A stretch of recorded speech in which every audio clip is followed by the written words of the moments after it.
हाँ, जैसे कि हम लोग प्रीवियस क्लास में आपको Faraday first law of electrolysis बताए थे, तो वो आपका जनरल कॉन्सेप्ट था। जनरल करने का मतलब शॉर्ट शॉर्ट क्वेश्चंस जो ऑब्जेक्टिव में पूछे जाते हैं।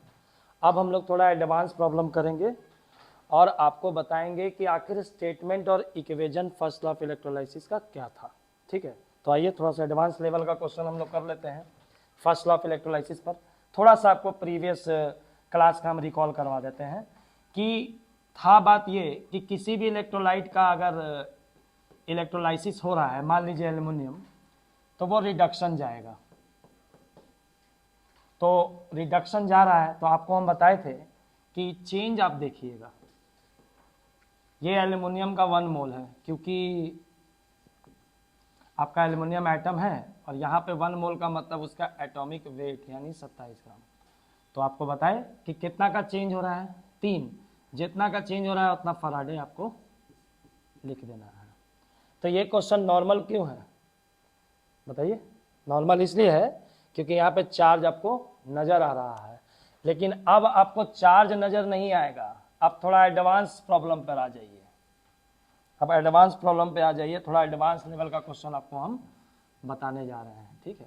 थोड़ा ध्यान दीजिएगा। चलिए, अब आपको ऐसे क्वेश्चंस रहेंगे जिसमें चार्ज पता ही नहीं चलेगा। बहुत इंपॉर्टेंट क्वेश्चन है Cr2O7-2, जिसको हम लोग डाइक्रोमेट आयन बोलते हैं। ये आपका डाइक्रोमेट आयन है, ये डाइक्रोमेट आयन है और इसका रिडक्शन हो रहा है Cr+3 में। कलर भी आप याद कीजिए, ऑर्गेनिक में आप पढ़िएगा, डीएनएफ ब्लॉक में एक चैप्टर है आपका 12th में डीएनएफ, तो इसका कलर ऑरेंज रेड होता है डाइक्रोमेट। अब ऑरेंज रेड आया है तो ऑरेंज रेड तो करना पड़ेगा बाबू। ये हो गया रेड, तो रेड से मार दीजिए ऐसे। चलिए, इतना तो आप समझ जाइएगा। तो इसमें आपसे पूछेगा कि अमाउंट ऑफ इलेक्ट्रिसिटी बताइए कि कितना फैराडे खर्चा हो रहा है डाइक्रोमेट का 1 मोल। यहाँ 1 मोल है, ये आगे 1 मोल लिखा हुआ है, रेगुलर क्वेश्चन है आपका। तो 1 मोल ऑफ डाइक्रोमेट को Cr+3 जाने में कितना अमाउंट ऑफ इलेक्ट्रिसिटी लगेगा। तो ये गलती मत कर दीजिएगा कि सर आप जैसा कि बताए थे -2 से +3, 5 का चेंज है सर, 5 लिख दीजिए, 5 फैराडे। तो ये गलती नहीं करना, ये गलत हो जाएगा बाबू। करना क्या है कि हम लोग को यहां पर ये 1 मोल है, फिर लाल आ गया, फिर शुभ हो गया। यहां पे करना क्या है कि डाइक्रोमेट में Cr का चार्ज निकालना होगा आपको। अब Cr का ही चार्ज क्यों निकालना होगा? क्योंकि ऑक्सीजन का चार्ज हम लोग को पता होता है, एक ऑक्सीजन पर -2 चार्ज होता है, जिसको हम लोग ऑक्साइड आयन बोलते हैं। इसको धर लो, इलेक्ट्रोकेमिस्ट्री पार हो गया। एक ऑक्सीजन पे -2 तो 7 ऑक्सीजन पे कितना होगा? -14। तो करना क्या है कि हमको इसका चार्ज निकालना है। तो क्रोमियम देखो बाबू कितना है, 2 है, तो इसका हमको कंसीडर करना है 2x प्लस, आगे बढ़िए, 7 ऑक्सीजन -14, क्योंकि एक पर कितना है -2, और इक्वल टू के बाद जो माथा पे पावर है वो दे दीजिए। तो 2x बराबर कितना आ गया? 12। अगेन x बराबर कितना? 6। क्या ऐसा करेंगे सर? नहीं, ये प्रोसेस नहीं करना है। क्यों? यहीं पर ध्यान देना है, क्योंकि यहां पर क्रोमियम 2 है, इसीलिए आपको 2x बराबर 12 लिख के छोड़ देना है। यानी 2 क्रोमियम का चार्ज 12, और यहां देख लीजिए कितना है, 1 है, तो इसको आपको 2 से मल्टीप्लाई करना होगा, क्योंकि आप इधर 2 का चेक कर रहे हैं, इधर भी कितना का चेक करोगे? कितना का चेक करोगे? 2 का। तो 2 का आपको चेक करना है। तो यहां देखिए 1 पर +3 था, अब 2 से आप गुना कर दिए हैं, अब यहां 2 क्रोमियम का चार्ज कितना हो गया? +6। तो 2 क्रोमियम यहां आपका 12 में है और यहां 2 क्रोमियम 6 में है, इसीलिए सर जो चार्ज का वैल्यू होगा वो 6 फैराडे होगा। और मेन इंपॉर्टेंट बात, इसको ध्यान दीजिएगा कि कितना मोल के लिए पूछ रहा है? 1 मोल के लिए। तो 1 मोल के लिए 6 फैराडे ऑफ इलेक्ट्रिसिटी का रिक्वायरमेंट है, तब आपका ये आंसर सही हो जाएगा। तो सर अगर मान लीजिए कि आधा मोल का पूछे तो बाबू 1 मोल का 6 फराडे, तो देयरफॉर 0.5 मोल। बार बार लाल लाल क्यों आ जा रहा है, वायरल होगा क्या वीडियो? 0.5 मोल के लिए कितना होगा, तो 0.5 मोल के लिए होगा 3 फराडे। Answer clear. अब आपको हम सेकंड प्रॉब्लम में लेके जाते हैं। सेकंड प्रॉब्लम क्या है? सेकंड प्रॉब्लम अब आपसे कह दिया कि MnO4 माइनस से Mn+2 कितना में जाएगा, क्वांटिटी ऑफ इलेक्ट्रिसिटी बताइए सर कितना होगा। तो आपको वही काम करना है, किसका चार्ज निकालेंगे हम लोग यहाँ पर, मैंगनीज का। क्यों सर? क्योंकि ऑक्सीजन का पता है कितना होता है, 1 ऑक्सीजन पर -2, तो ये हम लोग को पता है, इसलिए मैंगनीज का चार्ज निकालेंगे। जैसा कि आपको बोले X प्लस 4 ऑक्सीजन है बाबू, 1 ऑक्सीजन पे -2, 4 पर -8 इक्वल टू माइनस माथा पे जो चार्ज है इक्वल टू -1, X बराबर +7 और यहाँ +2। दोनों तरफ देख लीजिए, मैंगनीज 1 है, मैंगनीज 1 है, तो इसमें हमको किसी तरह का बैलेंस करने का रिक्वायरमेंट नहीं है। तो 7 से 2 जा रहा है, तो सर आंसर कितना हो गया, 5 फराडे। तो ऐसे इसमें मोल आप नहीं लिखे, मोल लिखे हैं, मोल लिखे हैं, और मोल आपको यहाँ पर खुद देखना है कि इसके आगे कितना है। ये आगे 1 है, तो यानी बाबू ये 1 मोल का आप निकाले हैं 5 Faraday. This is the requirement of electricity for 1 mole of MnO4 minus into Mn+2। कभी कभी आपको तंग करेगा, तो तंग करने के लिए इसका नाम दे देगा, याद कर लीजिएगा, बहुत इंपॉर्टेंट है। परमैंगनेट आयन नाम है इसका। कौन सा आयन है? परमैंगनेट आयन, इसका नाम परमैंगनेट आयन होता है। ठीक है, अब क्लियर है आप लोगों को कॉन्सेप्ट? चलिए कलर थोड़ा चेंज कर देते हैं, ज़्यादा ब्राइट हो जाता है। नेक्स्ट प्रॉब्लम क्या है? नेक्स्ट प्रॉब्लम थोड़ा सा और इसका लेवल हाई है। नेक्स्ट प्रॉब्लम आपका क्या है कि सर MnO4 माइनस है, अगर इसको MnO2 में लेके जाया जाए तो क्या होगा? कुछ नहीं होगा, वही होगा जो हम बताएंगे, और क्या होगा। Mn का चार्ज दोनों तरफ निकालना है, ऑक्सीजन का चार्ज पता है, इसका हम निकाल चुके हैं +7 परमैंगनेट आयन, और इसका चार्ज हमको नहीं पता है, निकाल लीजिए X प्लस 2 ऑक्सीजन का -4 इक्वल टू 0, X बराबर +4। ये 1 मोल है, तो और इधर भी ये Mn1 है, तो आपका 7 से 4 यानी कितना हो गया आंसर बाबू? 3 फराडे। एडवांस प्रॉब्लम्स है, थोड़ा ध्यान दीजिएगा, ऐसे में स्टूडेंट हमेशा गलती करते हैं। और गलती कहाँ करते हैं? मोल में। पूछ देगा 2 मोल ऑफ MnO4 माइनस, ये लीजिए 2 मोल पूछ दिया, तो बच्चा बोला कि सर आप तो बोले थे 5 फराडे, तो बाबू हम बोले थे 1 मोल के लिए। 2 मोल के लिए जल्दी से बोलिए कितना? 10 Faraday ANS answer. Next problem में लेके चल रहे हैं, देखते रहिएगा।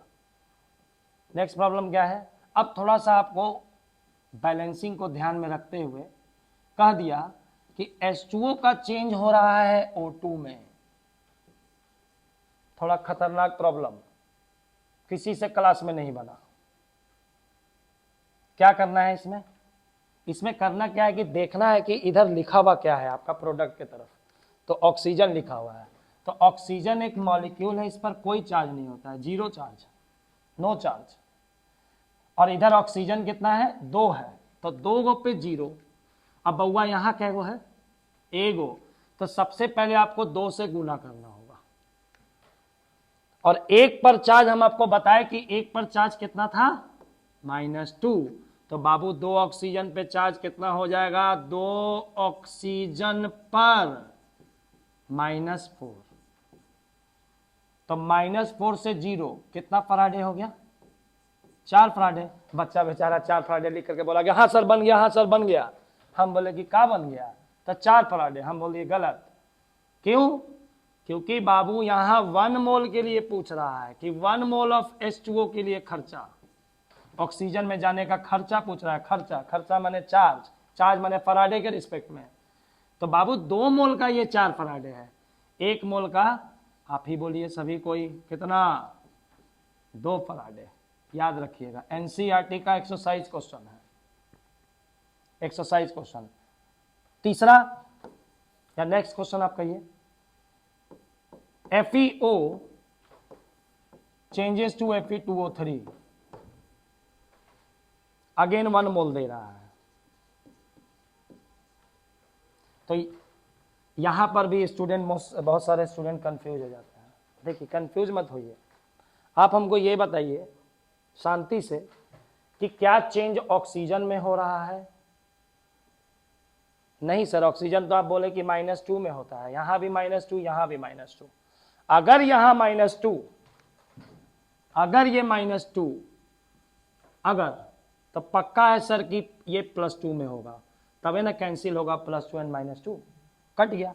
यानी बाबू यहाँ चेंज जो हो रहा है वो Fe+2 हो रहा है, इसमें चेंज हो रहा है।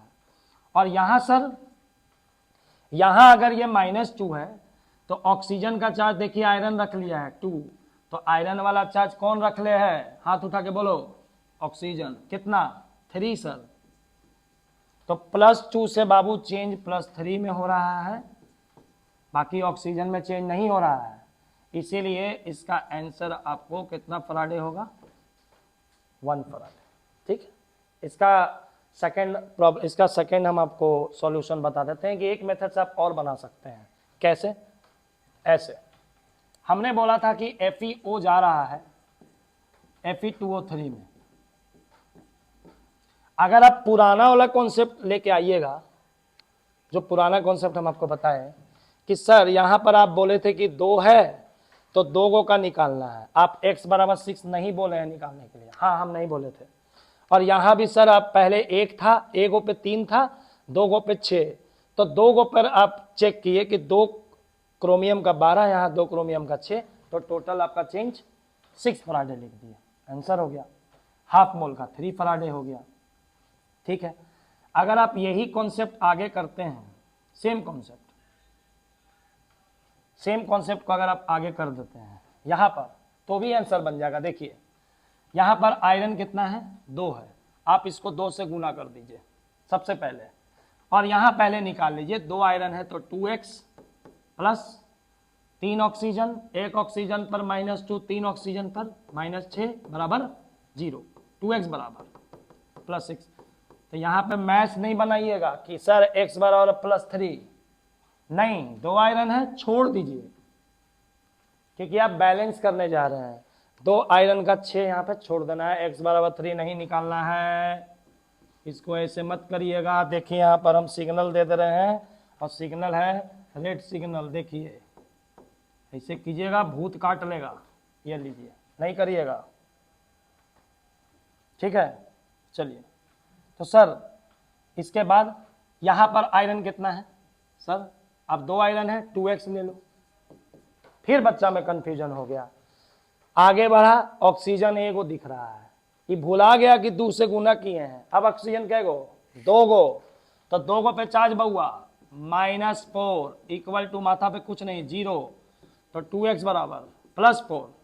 फिर x बराबर निकालोगे कि कटवा दे तुमको भूत से हम? 2x बराबर कितना लिखना है? 4। ये नहीं लिखना है, x बराबर 2, ये स्टेप नहीं लिखना है। इसी में स्टूडेंट गलती कर देता है। तो 2x बराबर 4 और यहाँ 2x बराबर 6, कितना का चेंज आया? 2 फराडे। बच्चा मार दिया 2 फराडे, फिर गलती हो गया। तो सर आप ही ना बोले कि दोनों का दोनों तरफ का 2x का निकालो, तो बाबू यहाँ चेक करो ये कितना मोल हो चुका है। अब ये 2 मोल हो चुका है। हमने आपको क्वेश्चन में कितना दिया था? चेक कीजिए, 1 मोल। तो बाबू 2 फराडे का 2 मोल, सॉरी 2 मोल का 2 फराडे, देयरफॉर 1 मोल के लिए 1 मोल के लिए हो गया कितना फराडे? 1 फराडे। और इसके पीछे क्या लिखे थे?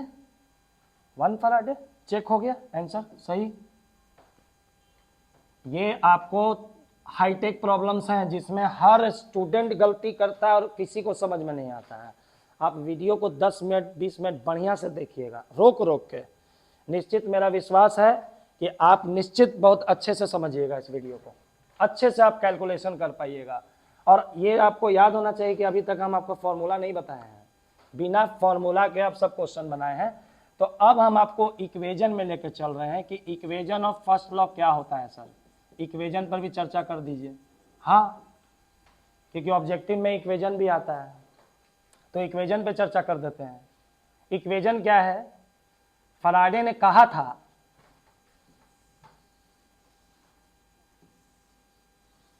ड्यूरिंग इलेक्ट्रोलाइसिस, ये आपका एनोड और कैथोड है, और ये एनोड और कैथोड इलेक्ट्रोलाइट में डूबा हुआ है। This one is electrolyte. Electrolyte कुछ भी हो सकता है, potassium chloride, potassium sulphate, calcium carbonate, कुछ भी, मैग्नीशियम सल्फेट, जिंक सल्फेट, कुछ भी आपको चेंज करने के लिए देगा। तो इलेक्ट्रोलाइट में हमने किया क्या कि इलेक्ट्रोलाइट के थ्रू से हमने करंट पास करवाया। एनोड आपका पॉजिटिव टर्मिनल होता है और कैथोड निगेटिव।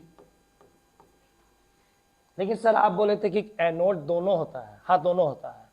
अगर आप इलेक्ट्रोकेमिस्ट्री का डैनियल सेल पढ़ रहे हैं, इलेक्ट्रोकेमिकल सेल, तो उसमें एनोड निगेटिव होता है और कैथोड पॉजिटिव होता है। लेकिन एक चीज कभी चेंज नहीं करेगा, क्या?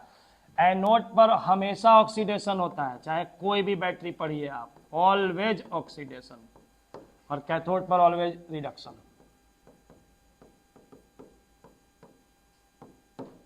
तो फराडे ने कहा कि जब हम वेन से आप मत स्टार्ट कीजिए, थोड़ा इजी करके आपको बता देते हैं। The amount of substance deposited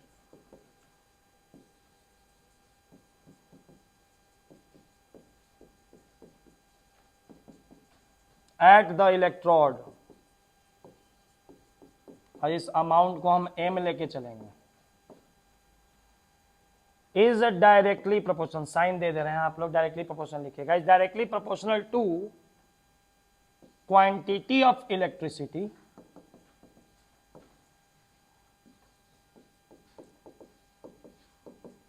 pass through the electrolyte, pass through the electrolyte. और ये क्वांटिटी ऑफ इलेक्ट्रिसिटी को हमको क्यू लेके चलना है। मैटर क्या? फिगर से समझिए।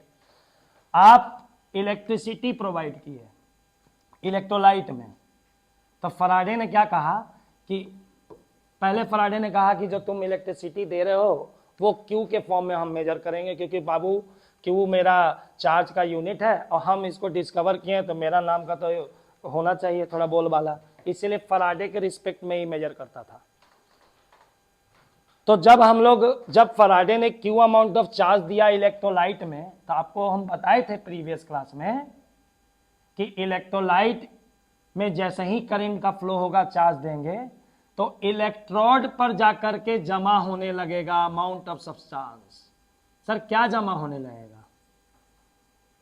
क्या जमा होने लगेगा? तो इलेक्ट्रोलाइट मान लीजिए CaSO4 है, तो यहां से कैल्शियम हमेशा कटायन निकलता है और रिडक्शन जाएगा।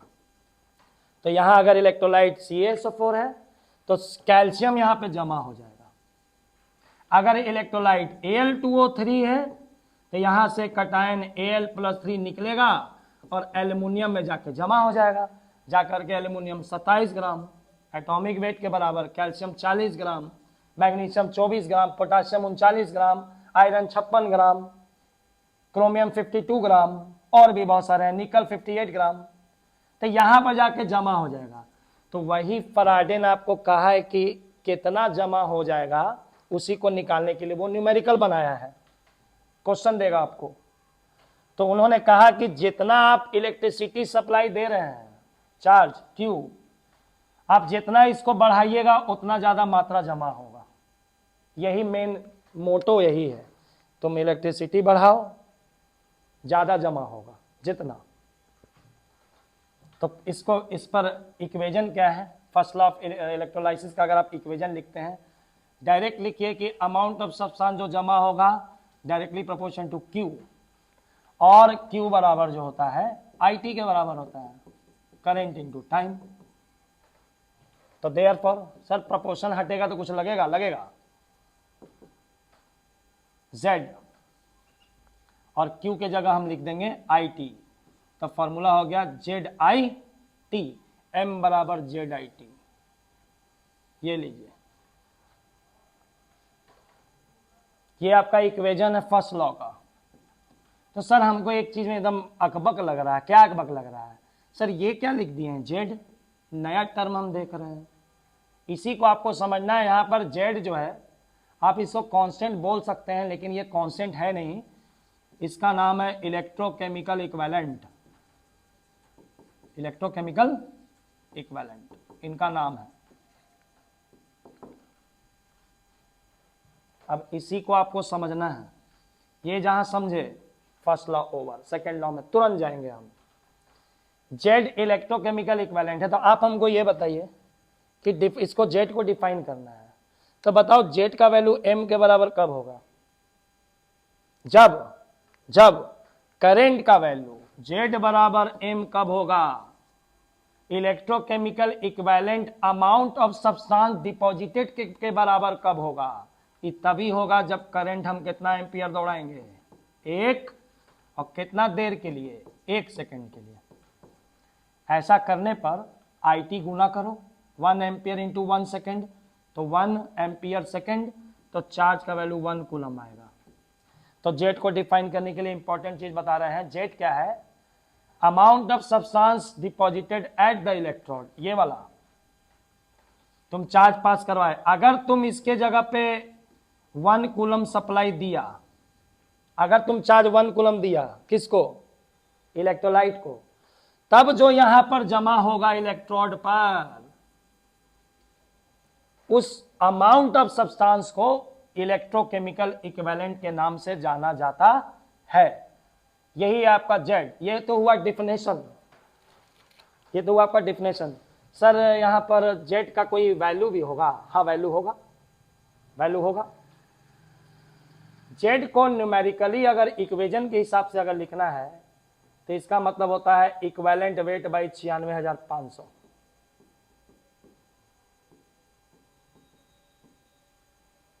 सर फिर एगो नया टर्म आ गया। तो नया टर्म आ गया है तो नया टर्म आप सीख भी जाइएगा। 5 मिनट और आपके लिए। सर इक्विवेलेंट वेट सर जल्दी समझा दीजिए। ठीक है हम समझा रहे हैं। पहले इस जेड का वैल्यू उसमें पटक दो, रखना नहीं है, पटक देना है। देयरफॉर एम बराबर जेड इक्विवेलेंट वेट शॉर्ट में लिख रहे हैं by 96,500 into I into T. इसको हम ई से डिनोट कर रहे हैं, EIT बाई 96,500। यही एम का वैल्यू होता है, जहां ई आपका इक्विवेलेंट वेट है। अगर हम आपको इक्विवेलेंट वेट बता दें तो काम मेरा ओवर हो गया। फैराडे सेकेंड लॉ 2 मिनट में टॉपिक ओवर। तो सर इक्विवेलेंट वेट कैसे निकालेंगे? इक्विवेलेंट वेट कुछ नहीं करना है। तुम जिसको कटायन को डिपॉजिट कर रहे हो ना एटम में ले जाके, कटायन का एटॉमिक वेट वो क्वेश्चन में दिया हुआ रहेगा। ठीक है, ऐसे भी जो इंपॉर्टेंट एलिमेंट्स हैं उसका एटॉमिक वेट दिया हुआ रहेगा। या आप याद कर लीजिए, मैग्नीशियम है, जिंक है 65.4 ग्राम, कॉपर है 63.5 ग्राम, आयरन 56 ग्राम, निकल 58 ग्राम। तो ये सब आपको मेनली यही सब यूज होता है क्वेश्चन में।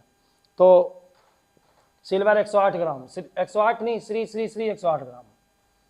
तो यहां पर बात क्या चल रहा है कि इक्विवेलेंट वेट। तो करना क्या है इक्विवेलेंट वेट का? एटॉमिक वेट को वैलेंसी फैक्टर से डिवाइड करना। यह लीजिएगा, आ गया डोज मिल गया, फिर से वैलेंसी फैक्टर। और प्रॉब्लम है बाबू, वैलेंसी फैक्टर बोलना है, कंसीडर चार्ज करना है। और चार्ज तो आपको पहले से पता है, पहले से पता है। सर एल्युमिनियम में चार्ज कितना होगा? +3 होगा, सिल्वर में +1, कैल्शियम +2, मैग्नीशियम +2।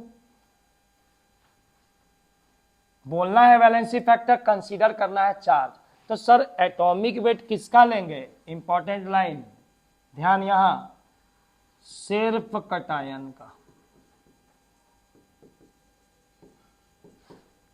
जैसे सर अगर क्वेश्चन में इलेक्ट्रोलाइट कैल्शियम क्लोराइड है, ये इलेक्ट्रोलाइट है, तो आपको सिर्फ इक्विवेलेंट वेट कैल्शियम का लेना है। क्यों? क्योंकि यही कैल्शियम +2 Ca में जमा होने जा रहा है, तो इसका इक्विवेलेंट वेट निकालना है। तो सर एटॉमिक वेट कितना ग्राम है? 40 ग्राम। तो बउआ 40 ग्राम को वैलेंसी फैक्टर 4 से डिवाइड कर दीजिए, तो इक्विवेलेंट वेट ऑफ Ca+2 जो हो गया वो हो गया 40/2, यानी कितना ग्राम? 20 ग्राम। यहाँ रख दीजिए। आई दिया हुआ रहेगा, T सेकेंड में लेना है। ये भी एगो इम्पोर्टेंट बात है, लड़का लोग लगता है बाई में बोल दिया कि हाँ तैयारी कर लिए सर, सब बना दिए, और टाइम कोचिंग में लिया रे क्वेश्चन में सब मिनट में ले लिए, हो गलो मिनट में चल गया। मिनट में नहीं लेना है, टाइम आपको लेना है सेकंड में, याद रखना है। सर मैग्नीशियम का इक्विवेलेंट वेट कितना होगा? तब बाबू मैग्नीशियम का इक्विवेलेंट वेट, मैग्नीशियम का इक्विवेलेंट वेट बाबू 24 होता है एटॉमिक वेट, और चार्ज +2 होता है 24/2, 12 लिख दीजिएगा ई के जगह। सर आयरन बाबू +2 रहेगा तो 56/2 ले लेना, 28 ग्राम। सर कॉपर 63.5/2, मतलब इसी तरह आप इक्विवेलेंट वेट लिखिएगा, निकालिएगा, और यहां पर ई पे रख दीजिएगा। ये आपका फर्स्ट लॉ कंप्लीटली अब ओवर हो चुका है। अब हम लोग मूव ऑन कर रहे हैं सेकेंड लॉ में। 5 मिनट का आपका और सेकेंड लॉ है, उसके बाद आप एक बार फुल रिवीजन कीजिएगा, कंप्लीट ओवर। किसी भी तरह का आपको क्वेश्चन में प्रॉब्लम नहीं होगा, लेकिन ध्यान से देखना है। Second law, sir second law में क्या है? फराडे ने 2 लॉ दिया था, फर्स्ट लॉ और सेकेंड लॉ। सेकेंड लॉ में है मेन टॉप बात क्या है कि सेकेंड लॉ में फराडे ने एक से ज्यादा इलेक्ट्रोलाइट लिया, इलेक्ट्रोलाइट एक से ज्यादा, सिल्वर नाइट्रेट ले लिया, CuSO4 ले लिया, ZnSO4 ले लिया, और सभी इलेक्ट्रोलाइटिक कंटेनर में सीरीज में कनेक्शन। तो सर सीरीज में कनेक्ट करने से क्या हो जाएगा? कुछ होगा सीरीज में सर कनेक्ट करने से? सीरीज में करने से क्या हो जाएगा सर? सीरीज में कनेक्ट करने से फिजिक्स में पढ़िएगा, सीरीज कनेक्शन में करंट कांस्टेंट होता है, एसटीडी करंट। यानी फराडे का जो सेकेंड लॉ का जो सेटअप है, हर इलेक्ट्रोलाइट में सेम करंट जाएगा, ये बात पक्का हो गया। और कांस्टेंट नहीं लिखेगा, लिखेगा कौन सा करंट? STD current. आपके बुक में मिल जाएगा क्वेश्चन में, जहां धरे एसटीडी करंट क्वेश्चन में, समझ लीजिए सेकेंड लॉ का क्वेश्चन है। तो जब भी एक से ज्यादा इलेक्ट्रोलाइट अगर आप कंसीडर कर रहे हैं और उसमें करंट आप स्टीडी फ्लो करवा रहे हैं, तो समझ लीजिए वो सेकेंड लॉ है। तो फराडे ने क्या कहा था? फराडे ने कहा कि अगर स्टीडी करंट फ्लो करेगा through different electrolytes, through different electrolytes, तो और ये डिफरेंट इलेक्ट्रोलाइट सीरीज कनेक्शन होना चाहिए, क्योंकि सीरीज कनेक्शन में ही करंट कांस्टेंट होता है। तो amount of substance deposited, W से डिनोट कर रहे हैं, क्योंकि उसमें फर्स्ट लॉ में M से डिनोट किए थे। Amount of substance deposited to that of, ratio of amount of substance deposited to that of their equivalent weight, E will remain constant। यही आपका सेकंड लॉ है। अब इसको थोड़ा विस्तार से, सर W/E कांस्टेंट लिख दिए, नंबर मिल जाएगा, एकदम मिल जाएगा। W/E कांस्टेंट का मतलब W1/E1 is equal to W2/E2 is equal to W3/E3 dot dot dot dot dot dot is equal to WN/EN। जितना इलेक्ट्रोलाइट लीजिएगा सबका W/E कांस्टेंट होगा, सबका। तो सर यहां पर आप 3 को लिए हैं इलेक्ट्रोलाइट, तो जमा क्या होगा, डब्लू क्या बाबू, डब्लू यहां पे जमा होगा silver, wait of silver deposit होगा इलेक्ट्रोड पर, यहां जमा होगा कॉपर और यहां जमा होगा जिंक। तो इसको इस सेटअप के लिए आप जो सेकेंड लॉ लिखिएगा वो लिखिएगा weight of silver by equivalent weight of silver, silver पर चार्ज बहुआ +1 is equal to weight of copper by equivalent weight of copper +2। Sir copper +1 में भी होता है, हाँ पता है क्यों प्लस होता है। तो सर आप +2 कैसे लिख दिए बाबू, CuSO4 में सल्फेट आयन SO4 -2 होता है, तो अगर ये -2 है तो पक्का +2 है, तब ना कट गया, दैट्स वाई लिख दिए। यहां भी वही है बाबू, ZnSO4 में जिंक +2 है क्योंकि SO4 -2 है, कट गया। तो wait of copper by equivalent weight of Cu +2 बराबर weight of zinc by equivalent weight of Zn+2। आपसे पूछेगा क्या कि किसी एक का अमाउंट क्वेश्चन में दिया हुआ रहेगा कि सिल्वर इतना डिपॉजिट हुआ, तो बताइए कॉपर जिंक कितना डिपॉजिट होगा, या कॉपर इतना डिपॉजिट हुआ तो सिल्वर और जिंक कितना डिपॉजिट होगा, ये बताइए। तो इसके बाद क्या करना है, किसी एक का अमाउंट दिया हुआ रहेगा तो सभी का इक्विवेलेंट वेट आप निकाल लीजिए, ये wait of silver by equivalent weight. तो सर इक्विवेलेंट वेट हम क्या पढ़े थे, equivalent weight atomic weight by valency factor, atomic weight by valency factor. तो एटॉमिक वेट सिल्वर का सर कितना है, 108 है, सॉरी सी 108 है, और बाई चार्ज 1 है, तो 1 नहीं लिखना जरूरी है। तो सिल्वर का एटॉमिक वेट और इक्विवेलेंट वेट सेम है। कॉपर का वेट कोई एक दिया हुआ रहेगा, कॉपर का वेट निकालना है, equivalent weight sir atomic weight 63.2। Sir zinc का वेट ऑफ जिंक बाई 65.4 ग्राम इसका वेट होता है, बाई 2 लिख देंगे, यही इक्विवेलेंट वेट हो गया। अब इसमें से अगर मान लीजिए कि किसी एक का वैल्यू दिया हुआ है, किसी एक का वैल्यू दिया हुआ है, मान लीजिए कि कॉपर का वेट दिया हुआ है, अगर कॉपर का वेट दिया हुआ है तो तुम इन दोनों इक्वेशन को बराबर कर दो, तो सिल्वर का वेट नहीं निकलेगा, बोलो निकल जाएगा। और अगर जिंक का निकालना है तो जिंक का निकालना है तो इन दोनों को बराबर कर दो, तो जिंक का भी वेट निकल जाएगा। यही है आपका सेकेंड लॉ ऑफ इलेक्ट्रोलाइसिस। यानी ओवरऑल आप देख लीजिए, ओवरऑल रिवीजन आप कर लीजिए, फर्स्ट लॉ और सेकेंड लॉ का ये कॉम्बिनेशन है। एडवांस प्रॉब्लम पर निश्चित ध्यान दीजिएगा, जो स्टार्टिंग वीडियो के स्टार्टिंग में जो हम प्रॉब्लम बताए हैं फर्स्ट लॉ पर, इसको आप निश्चित फोकस कीजिएगा। काफ़ी इंपॉर्टेंट क्वेश्चन है, एग्जाम में आपका डेफिनेटली आने वाला है या डेफिनेटली आएगा। और आगे के फर्दर वीडियो के लिए लाइक और शेयर करते रहिए, और सबसे इम्पोर्टेंट बात, अपना ख्याल रखिए, गर्मी बहुत ज़्यादा है, देखिए कितना पसीना गिर रहा है, और पानी खूब सारा पीजिए, हाइड्रेट रहिए, और सबसे इम्पोर्टेंट बात, क्राइम पेट्रोल देखते रहिए।